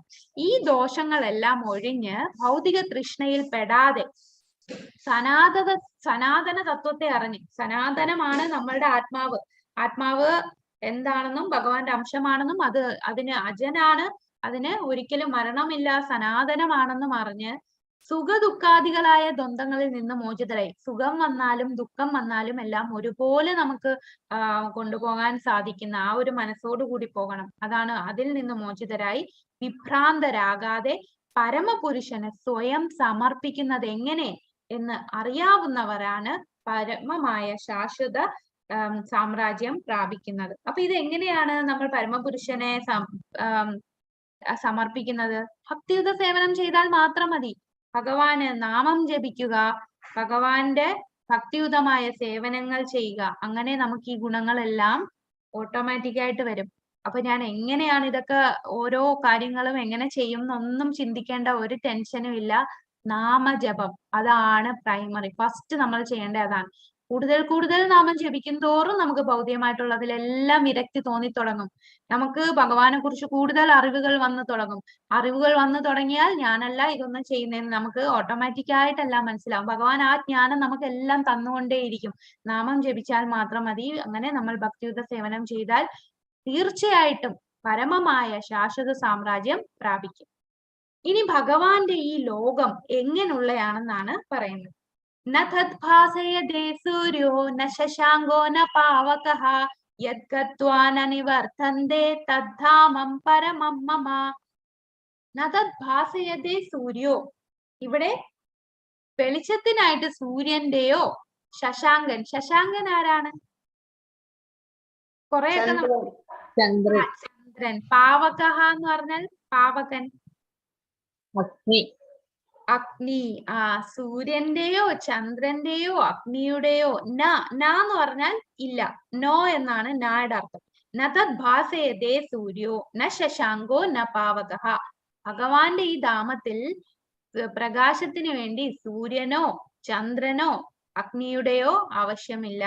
യത് ഗത്വാ ന നിവർത്തന്തേ തദ്ധാമം പരമം മമ. അവിടെ ആര് ചെല്ലുന്നോ അവര് പിന്നെ തിരിച്ചു വരില്ല ഭൗതിക ലോകത്ത്. അതാണ് ഭഗവാൻ പറയുന്ന പരമമായ എന്റെ ആവാസ സ്ഥാനത്ത് സൂര്യചന്ദ്രന്മാരോ അഗ്നിയോ വൈദ്യുതിയോ വെളിച്ചം വീശുന്നില്ല. അവിടെ ചെന്നെത്തിയവർ ഒരിക്കലും ഭൗതിക ലോകത്തേക്ക് തിരിച്ചു വരില്ല എന്ന് ഭഗവാൻ തന്നെ നമുക്ക് പറഞ്ഞു തരികയാണ്. ഭഗവാന്റെ ധാമം എങ്ങനെയാണ്? നമ്മളുടെ ധാമത്തില്, നമ്മളുടെ ഈ ഭൗതിക ലോകത്തിൽ എങ്ങനെയാണ്? അവിടെ സൂര്യൻ വേണം അല്ലെ? ഒരു സൂര്യൻ ഓരോ ബ്രഹ്മാണ്ടത്തിലും വെളിച്ചം കിട്ടാൻ ഓരോ സൂര്യനുണ്ട്. അങ്ങനെ ഒരു ബ്രഹ്മാണ്ടം എന്ന് പറഞ്ഞാൽ 14 ലോകം, ആ ബ്രഹ്മാണ്ടത്തിൽ ഒരു ബ്രഹ്മാവ്, അതുപോലെ വേറൊരു ബ്രഹ്മാണ്ടത്തിലും ഇതുപോലെ 14 ലോകം, അവിടെയും ബ്രഹ്മാവ് കാണും, അവിടെയും സൂര്യനുണ്ട്, ഇവിടെയും നമുക്ക് സൂര്യൻ. പക്ഷെ നമ്മള് സയൻസിലൊക്കെ പഠിക്കുമ്പോ സ്റ്റാർ എന്ന് പറഞ്ഞാൽ വെളിച്ചം തരുന്ന എല്ലാം ഈ സൂര്യൻ നമ്മുടെ അടുത്തിരിക്കുന്നോണ്ടാണ് സൂര്യനേക്കാളും പ്രകാശമുള്ള മറ്റ് സ്റ്റാർ ഉണ്ട് എന്നൊക്കെയാണ് നമ്മൾ സയൻസിലൊക്കെ പഠിക്കുന്നത്. പക്ഷേ ഭഗവത്ഗീതയില് ശ്രീമദ് ഭാഗവതത്തിലും പറയുന്നുണ്ട് നമുക്ക് ഒരു സൂര്യനേ ഉള്ളൂ. ആ സൂര്യൻ കാരണമാണ് ആ ഒരു ഭൗതിക ലോകത്ത് ഉള്ള ഭൂമി വരെയുള്ള ലോകങ്ങളിൽ വെളിച്ചം കിട്ടുന്നത്. പിന്നെ ചന്ദ്രനെ ഒരു സ്റ്റാർ ആയിട്ടാണ് ഇവിടെ പറയുന്നത്. ചന്ദ്രന് വെളിച്ചം കിട്ടുന്നത്, ഈ സൂര്യന് വെളിച്ചം കിട്ടിയത് എവിടെ നിന്നാണ് സൂര്യന് വെളിച്ചം കിട്ടിയെന്ന് അറിയോ? എവിടെ ആ ഭഗവാന്റെ ശരിക്കും ബ്രഹ്മജ്യോതി ഉണ്ടല്ലോ, ബ്രഹ്മജ്യോതിയുടെ താഴെയാണ് നമ്മളുടെ ഭൗതിക ലോകം. ബ്രഹ്മജ്യോതി, പിന്നെ വിരജ നദി, അത് കഴിഞ്ഞ് ഭൗതിക ലോകം, ഈ മഹത്വത്വ ഇതൊക്കെ വന്നിട്ട് വരികയാണ്. അപ്പൊ ആ ബ്രഹ്മജ്യോതിയിൽ നിന്റെ റിഫ്ലക്ഷൻ ആണ് നമുക്ക് സൂര്യന് കിട്ടുന്നത്. ആ സൂര്യൻ, ആ പ്രകാശം അവിടെ നിന്നാണ് കിട്ടുന്നത്. ഈ ബ്രഹ്മജ്യോതി എവിടെ നിന്നാണ് ഉണ്ടായത്? അത് ഭഗവാനിൽ നിന്നാണ്, അല്ലെ? ഭഗവാന്റെ ശരീരം ഭയങ്കര എഫൾജന്റ് ആണ്, നല്ല പ്രകാശമുള്ള ശരീരമാണ്. ആ ഭഗവാന്റെ ശരീരത്തിൽ നിന്ന് വരുന്ന ആ പ്രകാശമാണ് ഈ ബ്രഹ്മജ്യോതി.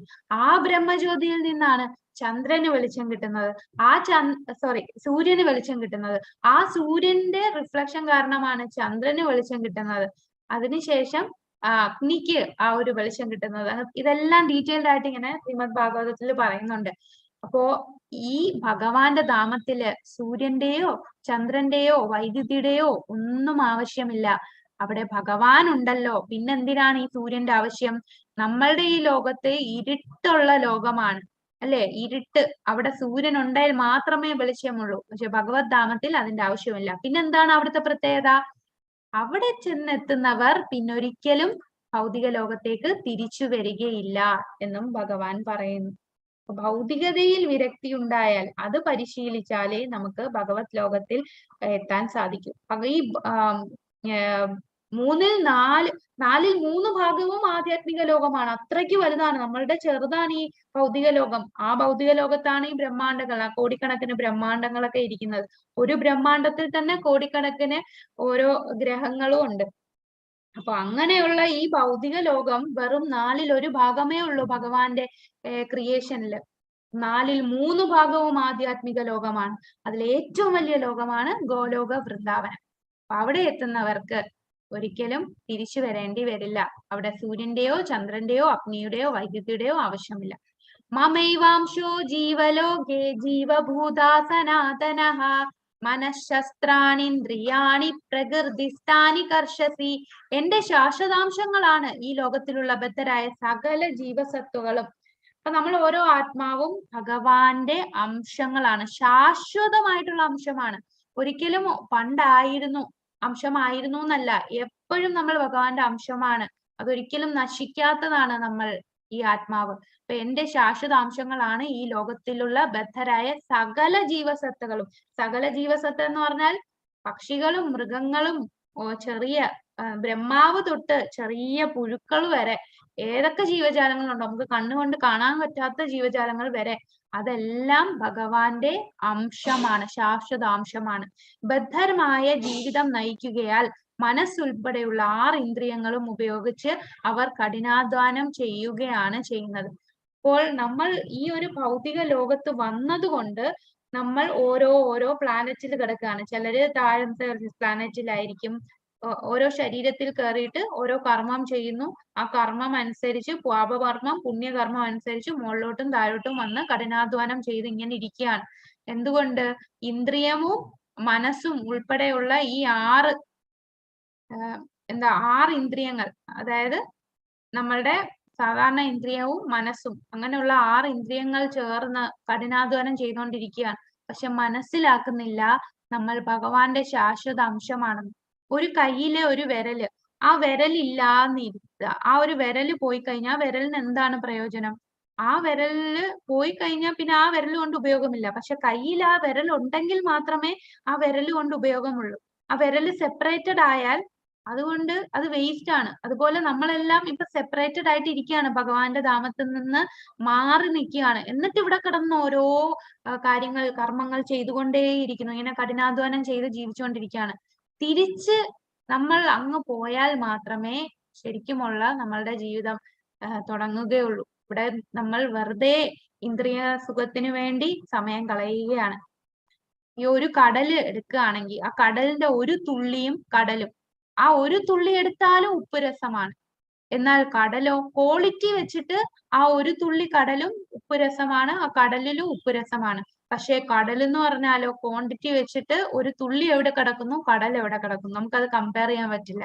അതേപോലാണ് ഭഗവാൻ വിഭുവാണ്, നമ്മൾ വെറും അണുവാണ്, ഭഗവാന്റെ ഒരു ചെറിയ അംശമാണ്. പക്ഷെ നമ്മളും ശാശ്വതമാണ്, ഭഗവാന്റെ അംശവും ഭഗവാനിന്റെ ക്വാളിറ്റി വെച്ചിട്ട് സച്ചിദാനന്ദം തന്നെയാണ്. പക്ഷെ ഭഗവാൻ വിഭു, നമ്മൾ അണു. ഒരു തീ എടുത്താൽ തീപ്പൊരിയിലും തീയുടെ അംശമുണ്ട്. അപ്പൊ ഇതൊരു അംശമാണ്. എന്നാൽ ഒരു തീ എങ്ങനെയാണ്, തീയിലെ ഒരു പൊരി എങ്ങനെയാണ്, അതുപോലാണ് നമ്മൾ ഓരോ ജീവാത്മാവും. ഭഗവാന്റെ ശാശ്വത അംശങ്ങളാണ് ഈ ലോകത്തിലുള്ള എല്ലാ ജീവസത്തകളും. പക്ഷെ അവർ ഇന്ദ്രിയങ്ങൾ കൊണ്ടും മനസ്സും കാരണം ഓരോ കഠിനാധ്വാനം ചെയ്ത് ഇവിടെ ജീവിക്കുകയാണ്.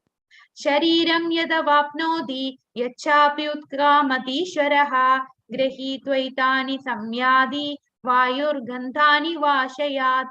ഭൗതിക ലോകത്തിലെ ജീവസത്ത കാറ്റ് ഗന്ധങ്ങളെ എന്ന പോലെ ജീവിത സങ്കല്പങ്ങളെ ഒരു ശരീരത്തിൽ നിന്ന് മറ്റൊന്നിലേക്ക് കൊണ്ടുപോകുന്നു.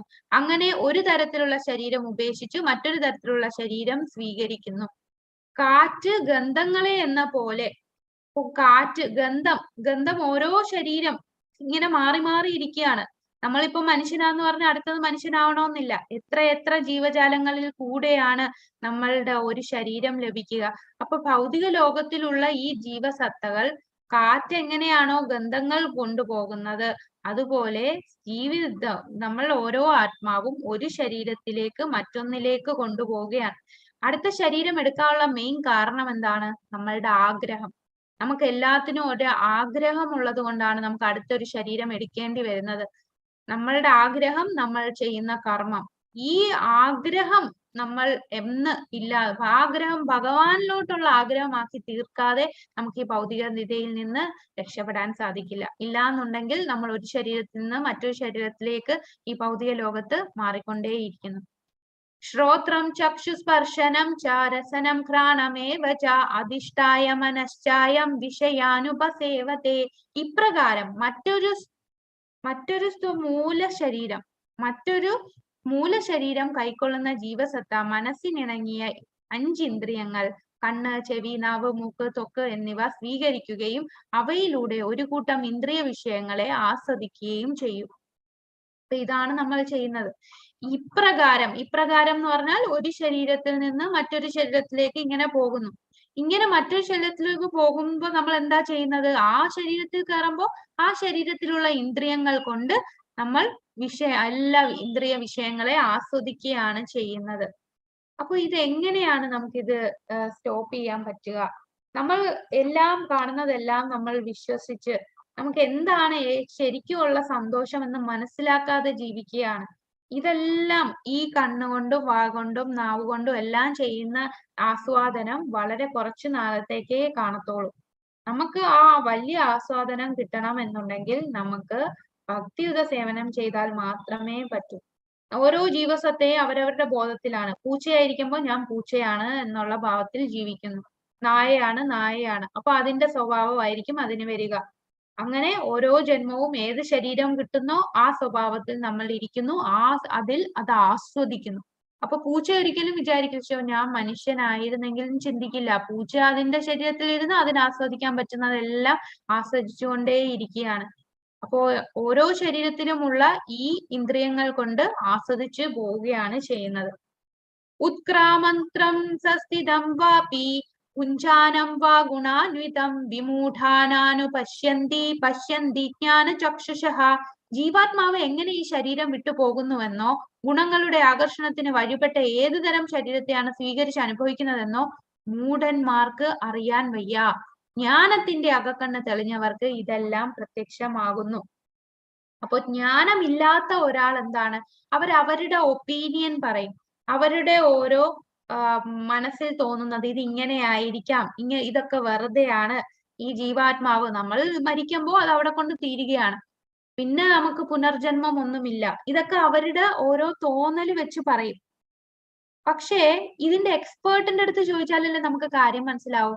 ഒരു ഉദാഹരണം പറയുകയാണെങ്കിൽ, നമ്മളുടെ കാറ് കേടായി, കാറ് കേടാവുമ്പോ നമ്മളായിട്ട് കാറ് നന്നാക്കാൻ നോക്കുമ്പോ നമ്മൾ വിചാരിക്കും ഇതിന്റെ റേഡിയേറ്ററിനാണ് പ്രശ്നം, ഇതിന്റെ എഞ്ചിനാണ് പ്രശ്നം എന്ന് പറഞ്ഞ് നമ്മൾ ഓരോന്നും മാറി മാറി ഇരിക്കും. എന്നാ ഒരു മെക്കാനിക്കിനെ കൊണ്ടുവന്നാലോ, അദ്ദേഹം കറക്റ്റ് ആയിട്ട് ഇതിന്റെ പ്രശ്നം കണ്ടുപിടിച്ച് ആ കാറ് നന്നാക്കും. അതേപോലെ നമ്മളുടെ ഈ ആത്മാവ് ഒരു ശരീരം വിട്ട് മറ്റൊരു ശരീരത്തിലേക്ക് പോകുന്നു. ഏത് ശരീരത്തെയാണ് സ്വീകരിച്ച് അനുഭവിക്കുന്നതെന്ന് അവർക്ക് അറിയില്ല. അതുകൊണ്ട് ഇത് അറിയാവുന്ന ഒരാളടുത്ത്, അതായത് ഭഗവതിനെ കുറിച്ച് കൂടുതൽ അറിയാവുന്ന തത്വദർശിയായിട്ടുള്ള ഒരു ഗുരുവിൽ നിന്നും നമ്മൾ കേട്ട് മനസ്സിലാക്കണം. നമ്മൾ ആ ആത്മീയ ജ്ഞാനം ലഭിക്കണം. ആ ജ്ഞാനം ലഭിച്ചാലേ നമുക്ക് പ്രത്യക്ഷമാവുകയുള്ളൂ. നമ്മൾ ഇനി ഏത് ശരീരമായിരിക്കും എടുക്കാൻ പോകുന്നത്. നമ്മൾക്കിപ്പോ നമ്മൾ ഈ ക്ലാസ്സിൽ ഇരിക്കുക, ഹരേ കൃഷ്ണ മഹാമന്ത്രം ചൊല്ലുന്ന എല്ലാ വ്യക്തികൾക്കും 100% ഉറപ്പിക്കാം, നമ്മൾ എല്ലാരും അടുത്ത ജന്മം ഉണ്ടെങ്കിൽ തീർച്ചയായിട്ടും ഭഗവത് സേവനം ചെയ്യാൻ ഉതകുന്ന ശരീരം തന്നെ ലഭിക്കും. ആ ഭഗവത് സേവനം തുടരാനായിട്ട് അത് ഭഗവാന്റെ ഉറപ്പാണ്. നമ്മൾ ഒരു ശതമാനം ചെയ്തിട്ടുണ്ടെങ്കിൽ പോലും അതിന്റെ ബാക്കി ചെയ്യാനുള്ള ഒരു ശരീരമായിരിക്കും നമുക്ക് കിട്ടുക.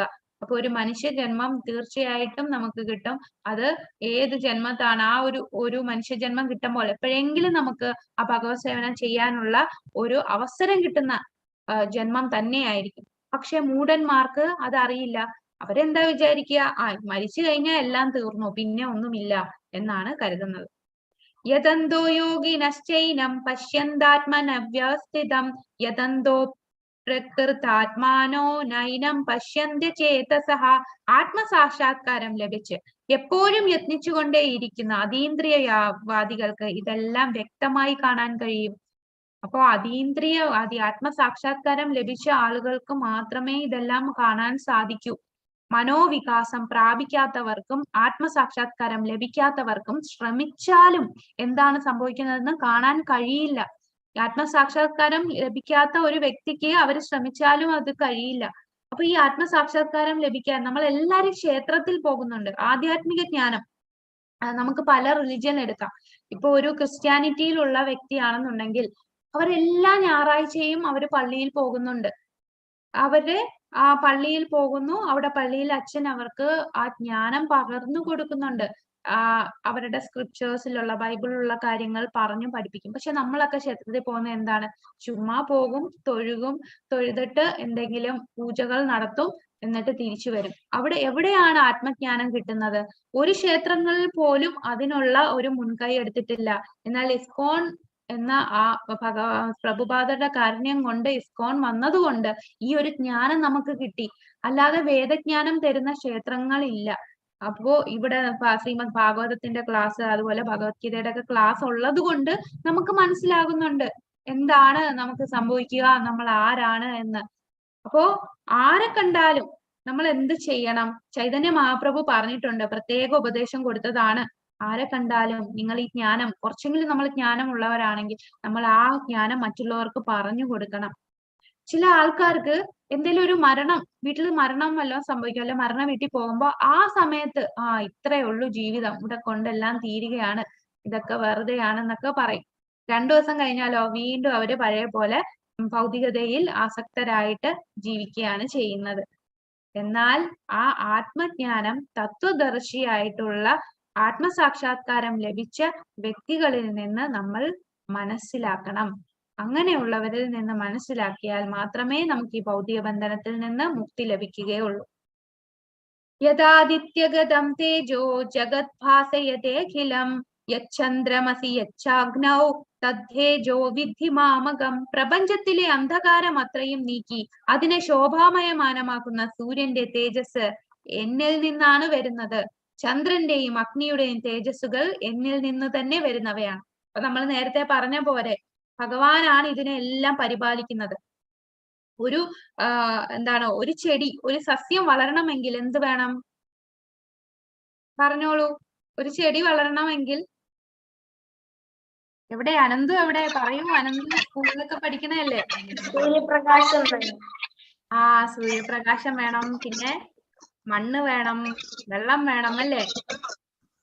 അതെ. അപ്പൊ ഇവിടെ ഭഗവാൻ പറയുന്നു ഓരോ സൂര്യനും എന്താണ് സൂര്യന്റെ തേജസ്, സൂര്യൻ ഉണ്ടെങ്കിലേ ഒരു ചെടികൾ വളരുകയുള്ളൂ. അതിനുള്ള തേജസ് എവിടുന്നാ കിട്ടുക?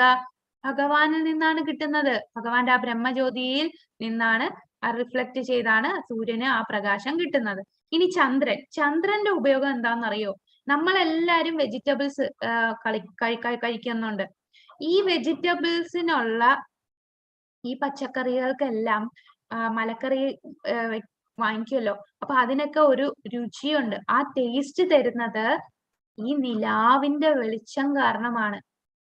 അത് ശ്രീമദ് ഭാഗവതത്തിലും പറയുന്നുണ്ട്. എന്താണ് ചന്ദ്രന്റെ പ്രയോജനം? ആ രാത്രിയിൽ ആ നിലാവ് ഉള്ളത് കൊണ്ടാണ് നമ്മളുടെ ഈ വെജിറ്റബിൾസിനെല്ലാം ടേസ്റ്റ് കിട്ടുന്നത്. അപ്പൊ ആ ചന്ദ്രൻ എവിടുന്നാണ് വെളിച്ചം കിട്ടിയത്? സൂര്യനിൽ നിന്ന്. ഈ സൂര്യൻ എവിടുന്നാണ് വെളിച്ചം കിട്ടിയത്? ഭഗവാന്റെ ആ ബ്രഹ്മജ്യോതിയിൽ നിന്ന്. ആ ബ്രഹ്മജ്യോതി എവിടുന്നാണ് വരുന്നത്? ഭഗവാനിൽ നിന്നാണ്. അപ്പൊ സൂര്യന്റെ തേജസ് എന്നിൽ നിന്നാണ് വരുന്നത്. ചന്ദ്രന്റെയും അഗ്നിയുടെയും തേജസ്സും എന്നിൽ നിന്ന് തന്നെയാണ് വരുന്നതെന്ന് ഭഗവാൻ പറയുന്നു. ഗാമാവിശ്വച ഭൂതാനി ധാരയാമ്യഹമോജസാ ഉഷ്ണാമി ചൗഷധി സർവ സോമോ ഭൂത്വാ രസാത്മകഃ. ഞാൻ ഓരോ ഗ്രഹത്തിലും ഉൾപ്പൂകി അവയെ എന്റെ ശക്തി കൊണ്ട് ഭ്രമണപഥത്തിൽ നിലനിർത്തുന്നു. ഞാൻ തന്നെ ചന്ദ്രനായി തീർന്ന് എല്ലാ സസ്യങ്ങൾക്കും ജീവരസം പകരുന്നു. കണ്ടോ, ഭഗവത്ഗീതയിൽ പറയുകയാണ് ചന്ദ്രനായിട്ട് ഭഗവാൻ വന്നിട്ടാണ് എല്ലാ സസ്യങ്ങൾക്കും ആ ഒരു രസം പകരുന്നത്, ജീവരസം പകരുന്നത് ഈ ഒരു ഭഗവാനിൽ നിന്നാണ്. എല്ലാ ഗ്രഹങ്ങളും ഉൾപ്പോകുന്നതും നമുക്കറിയാം, നമ്മൾ പഠിച്ചിട്ടുണ്ട്, സൂര്യൻ നിൽക്കുന്നു, കുറെ ഗ്രഹങ്ങൾ നിൽക്കുന്നു. ഈ ഒരു ഭൂമിയിൽ നമ്മൾ എന്തിട്ടാലും ആ ഗുരുത്വാകർഷണം കാരണം താഴോട്ട് വീഴുന്നു. അപ്പൊ ഞാൻ ചിന്തിച്ചു നോക്കുക, ഇത്രയും വലിയ ഗ്രഹങ്ങൾ എങ്ങനെയാണ് ആ ഒരു സ്പേസിൽ ഇങ്ങനെ ഫ്ലോട്ട് ചെയ്ത് കിടക്കുക? സ്പേസിൽ ഇങ്ങനെ കിടക്കുകയാണല്ലേ. നമ്മുടെ ഈ ഭൂമി തന്നെ ഇങ്ങനെ കറങ്ങുന്നു. അതിനെ താഴെയും മുകളിൽ ആരും പിടിച്ചിട്ടില്ല. അപ്പൊ ഫിസിക്സിൽ പല പല എക്സ്പ്ലനേഷൻസ് പറയും. പക്ഷെ ഈ പറയുന്ന ഫോഴ്സും എല്ലാം എവിടുന്നാണ് കിട്ടുന്നത്?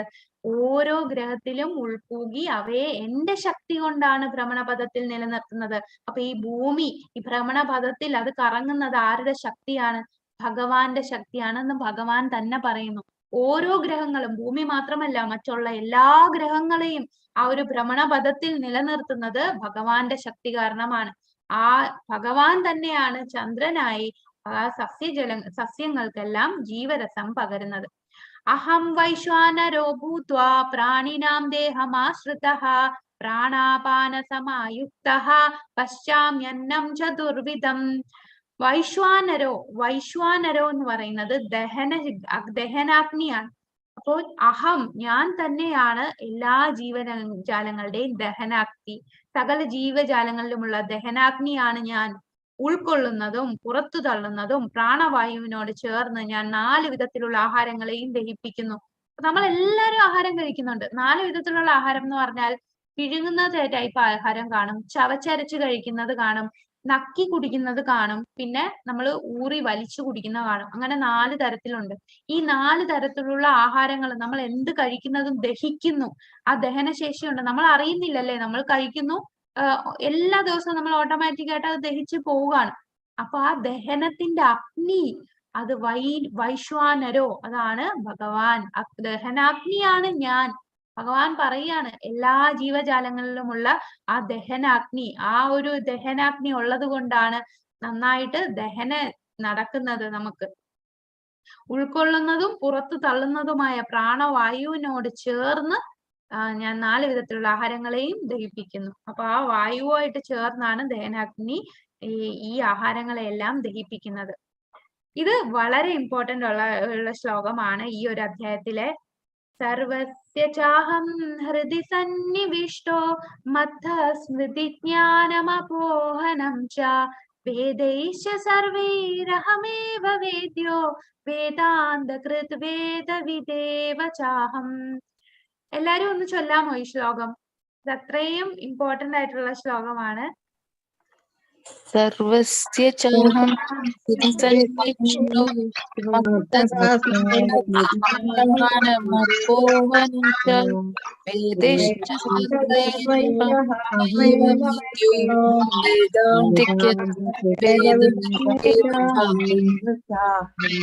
ഹരേ കൃഷ്ണ.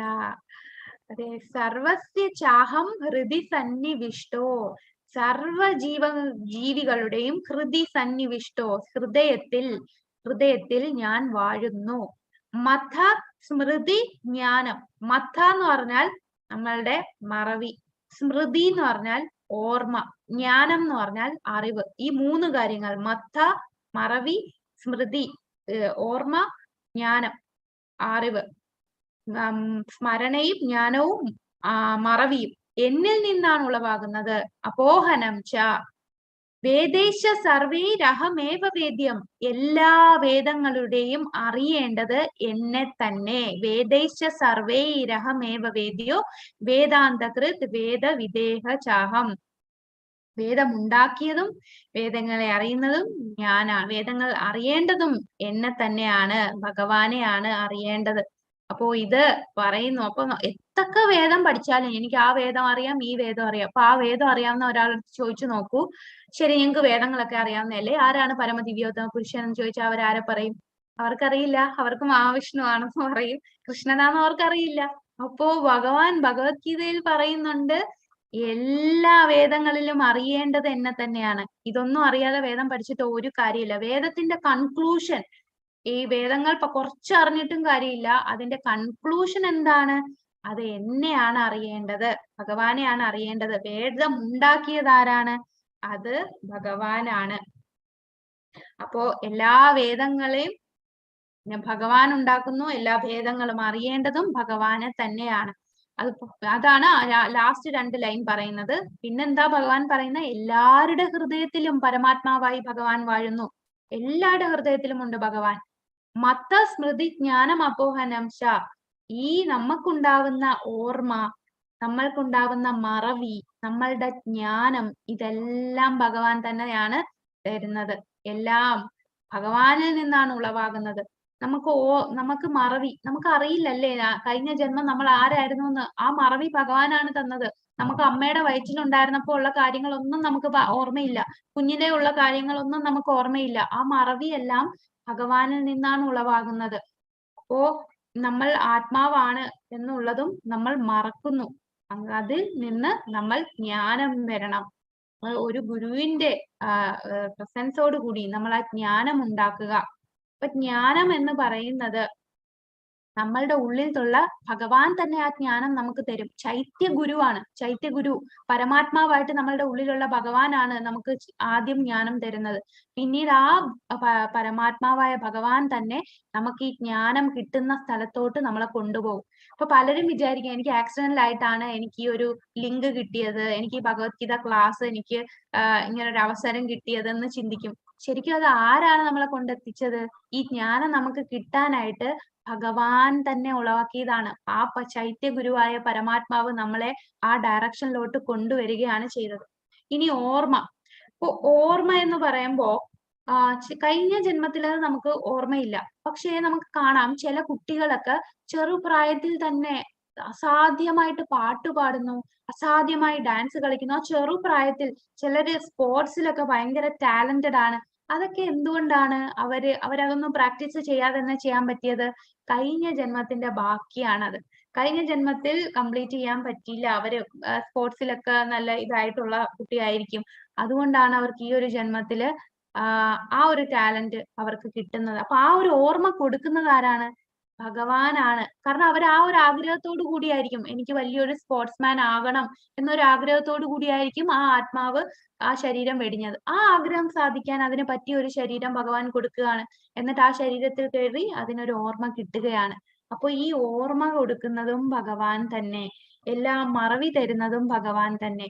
അതുപോലെ നമുക്കുള്ള ജ്ഞാനം ചൈത്യ ഗുരുവായിട്ട് തരുന്നതും ഭഗവാൻ തന്നെ. അപ്പൊ ഇതില് ഭഗവാന്റെ കാര്യം പറയാനാണെങ്കിൽ കുറേ ഉണ്ട്. എന്താണ് ഈ ഭഗവാൻ തന്നെ നമ്മളെ സമയത്തിനെ എക്സ്പാൻഡ് ചെയ്യുകയും ചെയ്യും, സമയത്തിനെ കുറയ്ക്കുകയും ചെയ്യും. അതിന് ഉദാഹരണമായിട്ട് രാസലീല നടന്നത്, ഭഗവാൻ ഗോപികമാരുമായിട്ടുള്ള രാസലീല, ബ്രഹ്മാവിന്റെ ഒരു രാത്രി മൊത്തവും രാസലീല നടന്നു. അത്രയും സമയം ബ്രഹ്മാവിന്റെ ഒരു രാത്രി എന്ന് പറഞ്ഞാൽ 4 യുഗങ്ങൾ, 4 യുഗം ഉണ്ടല്ലോ, ആ 4 യുഗങ്ങൾ 1000 വട്ടം യുഗങ്ങൾ ഇങ്ങനെ സൈക്കിൾ ചെയ്യുന്നതാണ് ബ്രഹ്മാവിന്റെ ഒരു രാത്രി. അത്രയും സമയമാണ് ആ ഒരു രാസലീല. പക്ഷെ ബാക്കിയുള്ളവർക്ക് അത് അറിയില്ല. ഭഗവാൻ അത് എക്സ്പാൻഡ് ചെയ്യാൻ സാധിക്കും. അതുപോലെ ഭഗവാന് സമയത്തെ കുറയ്ക്കാൻ സാധിക്കും. അതിന് ഉദാഹരണമായിട്ട് നമുക്ക് ഒരു ചെറിയൊരു കഥ കേൾക്കാം.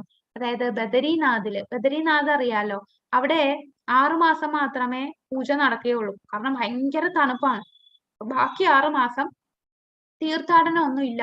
ആ സമയത്ത് വിന്റർ ഒക്കെ ആകുമ്പോഴാണ് അത് ക്ലോസ് ചെയ്യുന്നത്. അപ്പൊ ആ 6 മാസം ദേവന്മാര് വന്ന് ബദ്രീനാഥിനെ പൂജ ചെയ്യുമെന്നാണ് പറയുന്നത്. അപ്പൊ ആ 6 മാസം ആൾക്കാർക്ക് പോകാൻ സാധിക്കില്ല. അപ്പോഴാണ് ഒരു സൗത്ത് ഇന്ത്യയിൽ നിന്ന് വന്ന ഒരു ബ്രാഹ്മണൻ, ഒരു വൈഷ്ണവൻ, അദ്ദേഹം വളരെ വയസ്സായി. അദ്ദേഹം സന്യാസം ഈ വാനപ്രസ്ഥം ഉള്ള സ്വീകരിച്ച് വീട്ടിൽ നിന്നെല്ലാം ഇറങ്ങി ഇങ്ങനെ തീർത്ഥയാത്ര, ഓരോ സ്ഥലത്ത് നിന്ന് മറ്റു സ്ഥലത്തിലേക്ക് തീർത്ഥയാത്രയ്ക്ക് പോവുകയാണ്. ഒട്ടും വയ്യ. അങ്ങനെ ഈ ബദരീനാഥ് ആ മലയുടെ മുകളില് എങ്ങനെയും കഷ്ടിച്ച് അവിടെ എത്തിയപ്പോഴോ അമ്പലം അടച്ചു. അവസാനം 6 മാസത്തിലുള്ള ലാസ്റ്റ് ഡേ ആയിരുന്നു. ഇനി 6 മാസം കഴിഞ്ഞിട്ടേ ആ ക്ഷേത്രം തുറക്കുകയുള്ളൂ. അപ്പോ പറഞ്ഞു, അവിടുത്തെ പ്രീസ്റ്റ് പറഞ്ഞു, പൂജാരി പറഞ്ഞു, അയ്യോ അത് അടച്ചല്ലോ, ഇനി 6 മാസം കഴിഞ്ഞിട്ടേ തുറക്കുകയുള്ളൂ. അപ്പോ ഇനി ഞാൻ എന്താ ചെയ്യുക? ഈ 6 മാസം ഞാൻ അത്രയും നാളും ജീവിച്ചിരിക്കുവോ?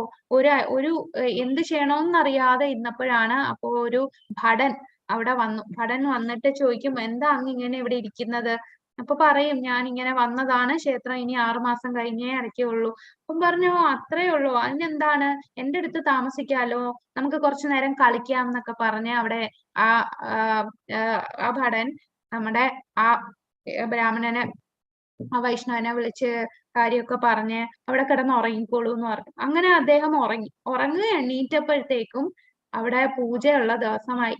അപ്പൊ ചോദിക്കുവേ, ഇത്ര പെട്ടെന്ന് പൂജ തുടങ്ങിയോ? അദ്ദേഹം പിന്നെ ക്ഷേത്രത്തിൽ പോയപ്പോ പൂജയൊക്കെ തുടങ്ങുന്നു, എല്ലാരും ചെല്ലൂ എന്ന് പറഞ്ഞ് അങ്ങനെ ചെന്നപ്പോ ഞാൻ ചോദിക്കുന്നത്, 6 മാസം കഴിഞ്ഞിട്ടല്ലേ ഇനി ക്ഷേത്രം തുറക്കൂന്നല്ലേ പറഞ്ഞ, പിന്നെന്താ ഒരു ദിവസം കൊണ്ട് തുറന്നത്? അപ്പൊ ചോദിക്കും, അങ്ങ് എവിടെയായിരുന്നു? ഇപ്പൊ 6 മാസം കഴിഞ്ഞു. അദ്ദേഹം അറിഞ്ഞതേ ഇല്ല. അതായത് ആ സമയത്തെ ഭഗവാൻ കുറയ്ക്കുകയാണ് ചെയ്തത്. പിന്നീടാണ് അദ്ദേഹത്തിന് മനസ്സിലായത്, ആ ഭടനായിട്ട് വന്നത് മറ്റാരുമല്ല, ഭഗവാൻ തന്നെയാണ്. ഭഗവാൻ ആ 6 മാസം അദ്ദേഹത്തെ ഉറക്കി. അദ്ദേഹം അറിഞ്ഞില്ല, ഒരു ദിവസം ഉറങ്ങിയതായിട്ടാണ് തോന്നിയത്. അതാണ് ഭഗവാൻ. ഭഗവാൻ തന്നെയാണ് നമുക്ക് ഓർമ്മ തരുന്നതും നമ്മളുടെ മറവി തരുന്നതും നമ്മളുടെ ജ്ഞാനം തരുന്നതും. നമ്മൾ വിചാരിക്കും, എന്റെ ഓർമ്മശക്തി കാരണം എനിക്ക് ഇതെല്ലാം നേടാൻ സാധിച്ചു. ഒന്നുമല്ല, ഭഗവാനാണ് നമുക്ക് ഓർമ്മ തന്നത്. ഒരു സ്ഥലത്ത് പോകുന്നു, നമ്മൾ ഒന്നും അറിയാതെ നമ്മൾ നടന്ന് കടയിൽ പോന്നു വരുന്നു. അപ്പൊ ആ കട ഇവിടെയാണ് എന്ന് ആ ഒരു ചെറിയ ഓർമ്മ പോലും ഭഗവാൻ ഇല്ലാതെ നമുക്ക് സാധിക്കില്ല. ആ ഓർമ്മ തരുന്നതും ഭഗവാൻ തന്നെയാണ്. ദ്വാവിമൗ പുരുഷൗ ലോകേ ക്ഷാരക്ഷാക്ഷര ഏവ ച ക്ഷരഃ സർവാണി ഭൂതാനി കൂടസ്ഥോക്ഷരമുഖ്യ ഉച്യത്തെ. പുരുഷന്മാർ 2 വിധം, തെറ്റുപറ്റാത്തവരും അല്ലാത്തവരും. ഭൗതിക ലോകത്തിലെ ജീവാത്മാക്കൾ എല്ലാം തെറ്റുപറ്റുന്നവരാണ്. ആധ്യാത്മിക ലോകത്തിലുള്ള ജീവാത്മാക്കൾക്ക് തെറ്റുപറ്റാറില്ല. അപ്പൊ 2 ടൈപ്പ് ജീവാത്മാക്കളാണുള്ളത്, ക്ഷരയും അക്ഷരയും. ക്ഷര എന്ന് പറഞ്ഞാൽ തെറ്റുപറ്റുന്നവർ. തെറ്റുപറ്റുന്നവരാരാണ്? നമ്മളെല്ലാരും തെറ്റുപറ്റി ഇവിടെ വന്നവരാണ്. ഭൗതിക ലോകത്തുള്ളവരാണ് തെറ്റുപറ്റുന്നവർ. അക്ഷര എന്ന് പറഞ്ഞാൽ തെറ്റുപറ്റാത്തവർ. ആ തെറ്റുപറ്റാത്തവർ ആധ്യാത്മിക ലോകത്തിലുള്ളവരാണ് തെറ്റുപറ്റാത്തവർ. എന്തുകൊണ്ടാണ് നമ്മൾക്ക് തെറ്റുപറ്റിയത്? നമ്മൾ ഭഗവാനെ മറന്ന് ജീവിക്കാനായിട്ട് വന്നു. അങ്ങനെ ആ വലിയ തെറ്റ് ചെയ്തുകൊണ്ട് നമ്മൾ തെറ്റുപറ്റുന്നവരായി, ഫോളിഫുൾ. ക്ഷര എന്ന് പറയും. അക്ഷര എന്ന് പറഞ്ഞാൽ ആധ്യാത്മിക ലോകത്തുള്ളവരാണ്. അവര് ഭഗവത് സേവനം ചെയ്ത് സുഖമായി ഭഗവാന്റെ കൂടെ കഴിയും. ഇപ്പൊ വിചാരിക്കൂ, എന്തിനാണ് നമ്മൾ ഇവിടെ വരാൻ തോന്നിയതല്ലേ? ഏത് സമയത്താണോ നമുക്ക് ഭഗവാനെ മറന്ന് എനിക്ക് സ്വന്തമായിട്ട് ജീവിക്കണം എന്ന് തോന്നിയത്, അതുകൊണ്ട് നമുക്ക് ഇവിടെ വന്ന് പെടേണ്ടി വന്നു. അടുത്ത ശ്ലോകം. ഉത്തമ പുരുഷസ്ത്വജ്ഞ പരമാത്മേത്യുദാസിതഃ യോ ലോകത്രയമാവിശ്യ വിഭർത്യവ്യയ ഈശ്വരഃ. ഇവരെ കൂടാതെ പരമപുരുഷനായ പരമാത്മാവ് എന്നറിയപ്പെടുന്ന അവ്യയനായ ഭഗവാനുണ്ട്. അദ്ദേഹം 3 ലോകങ്ങളിലും അന്തർഗതനായി അവരെ പുലർത്തുന്നു. അപ്പൊ പരമാത്മാവായ ഭഗവാൻ ഈ എല്ലാ ലോകത്തെയും, ആധ്യാത്മിക ലോകത്തെയും ഭൗതിക ലോകത്തെയും, ഭൗതിക ലോകത്തുള്ള 3 ലോകങ്ങളെയും എല്ലാത്തിലും അന്തർഗതനായി പുലർത്തി പോരുകയാണ് പരമാത്മാവായ പരമപുരുഷനായ ഭഗവാൻ. യസ്മാക്ഷരമതീതോഹ മക്ഷരാദപി ചോത്തമഃ അതോസ്മി ലോകേ വേദേ ച പ്രതിത പുരുഷോത്തമഃ. ഞാൻ ഇന്ദ്രിയാതീതനും ക്ഷരങ്ങൾക്കും അക്ഷരങ്ങൾക്കും അതീതനാണ്. ക്ഷരം എന്ന് പറഞ്ഞാൽ വീശ പറ്റുന്നവർ, അക്ഷരം വീശ പറ്റാത്തവർ, അതിനെല്ലാം അതീതനാണ്. ഇന്ദ്രിയങ്ങൾക്കും അതീതനാണ് ഭഗവാൻ. സർവശ്രേഷ്ഠനുമായതുകൊണ്ട് ലോകരും വേദങ്ങളും എന്നെ പുരുഷോത്തമൻ എന്ന് പുകഴ്ത്തുന്നു. അപ്പൊ ഭഗവാനെ പുരുഷോത്തമൻ എന്ന് പുകഴ്ത്താനുള്ള കാര്യമാണ്, ഭഗവാനാണ് ഏറ്റവും വലുത്. അദ്ദേഹം ഇന്ദ്രിയങ്ങൾക്ക് അതീതനാണ്, ക്ഷരങ്ങൾക്ക് അക്ഷരങ്ങൾക്ക് അതീതനാണ്, സർവശ്രേഷ്ഠനുമാണ്. അതുകൊണ്ട് ലോകരും വേദങ്ങളും പുരുഷോത്തമൻ എന്ന് ഭഗവാനെ പറയുന്നു. ആ പുരുഷോത്തമൻ അദ്ദേഹം ഇത് ഏത് ലീലയാന്ന് മനസ്സിലായോ?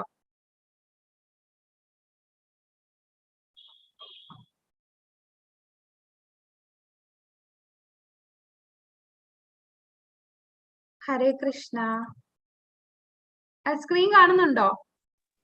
കാണുന്നില്ല മാതാജി. ഇപ്പൊ കാണാമോ? ഇല്ല. അപ്പൊ ഈ ലീല ഏതാന്ന് മനസ്സിലായോ? ഇവിടെ ബ്രഹ്മവിമോചന ലീല. ബ്രഹ്മവിമോചന ലീല അല്ലെ. അതിലെന്താണ്, ബ്രഹ്മാവ് കുട്ടികളെ കൊണ്ടുപോകുമ്പോ ആ കുട്ടികൾ, ആ പശുക്കൾ എല്ലാം ഭഗവാൻ തന്നെ എക്സ്പാൻഡ് ചെയ്ത് എല്ലാത്തിലും ഭഗവാൻ തന്നെ കയറുകയാണ്. അപ്പോ സർവശ്രേഷ്ഠനാണ് അദ്ദേഹം, എല്ലാരിലും കുടികൊള്ളുന്നു. അദ്ദേഹമാണ് പരമ ദിവ്യോത്തമ പുരുഷൻ, പുരുഷോത്തമൻ എന്ന് പറയുന്നത് ഈ ഭഗവാനെയാണ്. ആ ഭഗവാൻ പുരുഷോത്തമനായിട്ട് നമ്മളെ എല്ലാരെയും പരിപാലിക്കുകയാണ്. നമുക്കെല്ലാം ഭഗവത് ധാമത്തിലാണ് എത്തിച്ചേരേണ്ടത്. യോ മാമേവ സമ്മൂഢോ ജാനാതി പുരുഷോത്തമം സ സർവവിദ് ഭജതി മാം സർവഭാവേന ഭാരത. എന്നെ പരമ ദിവ്യോത്തമ പുരുഷനായ ഭഗവാൻ എന്ന് നിസ്സംശയം അറിയുന്നവർ എല്ലാം അറിയുന്നവരാണ്. ഹേ ഭാരത, അതുകൊണ്ട് അവർ എന്റെ ഭക്തിയുത സേവനത്തിൽ പൂർണ്ണമായും മുഴുകിയിരിക്കുന്നു. അപ്പോ നമ്മൾ എല്ലാവർക്കും അറിയാം പരമ ദിവ്യോത്തമ പുരുഷനാണ് ഭഗവാൻ. അതറിഞ്ഞാൽ മതി. അങ്ങനെ അറിഞ്ഞാൽ നമുക്ക് ദൃഢനിശ്ചയത്തോടു കൂടി ഭഗവത് സേവനം ചെയ്യാൻ പറ്റും. പിന്നെ ആര് വന്ന് നമ്മളെ മാറ്റിയാലും നമ്മൾ അതിൽ നിന്ന് പിന്തിരിയില്ല. കാരണം നമുക്ക് ആ ജ്ഞാനം കിട്ടി. പുരുഷോത്തമനാണ് ഭഗവാൻ എന്ന് മനസ്സിലായി. നമ്മളുടെ ഹൃദയത്തിൽ ഇരിക്കുന്നു. നമ്മൾക്ക് എല്ലാ വേദങ്ങൾ അറിയേണ്ടതും ഭഗവാനെയാണ്, വേദങ്ങൾ ഉണ്ടാക്കിയതും ഭഗവാനാണ്. ആ ഭഗവാനെ നമ്മൾ നിസ്സംശയം അറിയുകയാണെന്നുണ്ടെങ്കിൽ, പരമ ദിവ്യോത്തമ പുരുഷനാണെന്ന് അറിയുകയാണെങ്കിൽ, ഹേ ഭാരത, മുഴുകിയിരിക്കുന്നു. മിതമുക്തം മയാ നഖ ഏതദ് ബുദ്ധ്വാ